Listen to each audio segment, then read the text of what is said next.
हमारे साथ हैं दुष्यंत जी, डिकोर ग्रुप के जो हैं चेयरमैन हैं और ए फाइनेंशियल के बारे में इनसे हम बात करेंगे। सर, आपसे जानेंगे कि फाइनेंस को लेकर के अगर देखा जाए इस बार जिस तरह से बजट पेश हुआ है, प्राइवेट सेक्टर में कितना इसका असर होगा?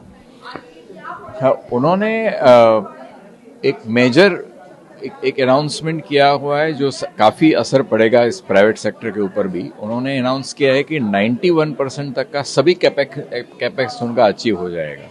जब ये गवर्नमेंट कैपिटल एक्सपेंडिचर करती है और इंफ्रास्ट्रक्चर में करती है तो उसका impact immediately private sector jobs के उसके ऊपर पड़ता है।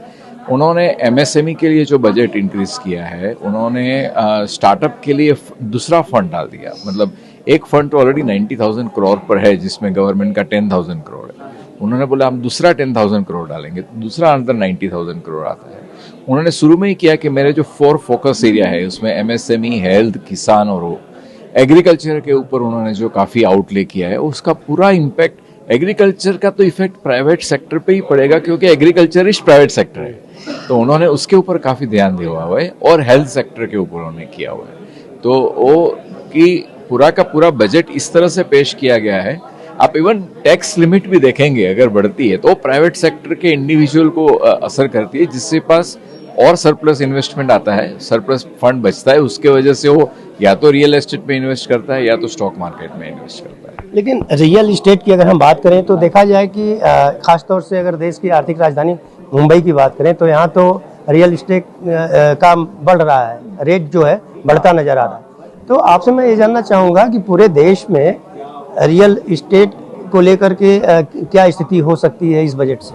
देखिए, ये पूरा सेक्टर की ये पूरा सब्जेक्ट अलग है जिसको बजट के साथ नहीं किया जा सकता है कि अगर आपकी प्राइसेस रियल एस्टेट की ज़्यादा है मुंबई और दिल्ली में तो डिमांड सप्लाई फैक्टर है।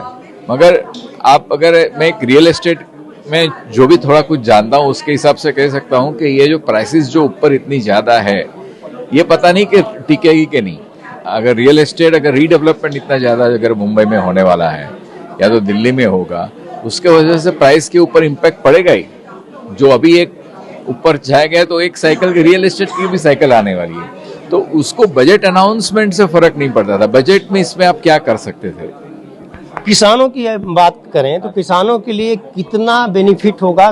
क्योंकि अक्सर देखा जाए तो किसान जो है सरकार से हमेशा नाराज रहते थे। इस बजट के बाद क्या लगता है आपको? देखिए, किसान पूरा का पूरा बजट में एग्रीकल्चर के ऊपर इतने सारे बेनिफिट हैं कि आज अगर कोई भी कोई भी किसान अपने सिस्टम में से अगर उनके लिए credit card, credit scheme, seeds, pulse के लिए, जहां पल्स की काफ़ी पूरी शॉर्टेज है इंडिया में, पल्स के लिए उन्होंने पूरा का पूरा मिशन एस्टैब्लिश किया हुआ है कि ये पल्सेस में हम लोग ये करेंगे। आई थिंक एग्रीकल्चर के लिए पूरा का पूरा फोकस एक्चुअली बजट में एग्रीकल्चर के लिए हमको, हालांकि लास्ट लाइन दिखती है कि 12 लाख इनकम टैक्स बचा के वजह से तो सबका अटेंशन उधर जा रहा है, पर आप शुरू का उनका अनाउंसमेंट देखेंगे, उनकी पूरी पॉलिसी एग्रीकल्चर के ऊपर ही उन्होंने की हुई है। महिलाओं की बात करें तो महिलाओं के लिए क्या इस बजट में क्या लगता है आपको? क्या कोई खास महिलाओं के लिए बट एक विमेन के लिए उन्होंने कुछ एक फंड सेटअप किया हुआ है, वो एक अनाउंसमेंट इसमें हुआ है। बट ज्यादा करके अभी देखेंगे तो अब महिला या पुरुष अभी अपने कंट्री में अभी वो डिफरेंस नहीं रह गया है अपॉर्चुनिटीज के बारे में। महिला भी चाहे तो कोई भी फील्ड में जाके वही ले सकती है, but at the same time अपने पास महिला बैंक है, महिला की काफ़ी कुछ फैसिलिटीज़ है। वो इकोसिस्टम ऑलरेडी एग्जिस्टिंग है कि जिसमें ऐसा कुछ नहीं है कि आज कुछ स्पेशली अनाउंस किया जाए।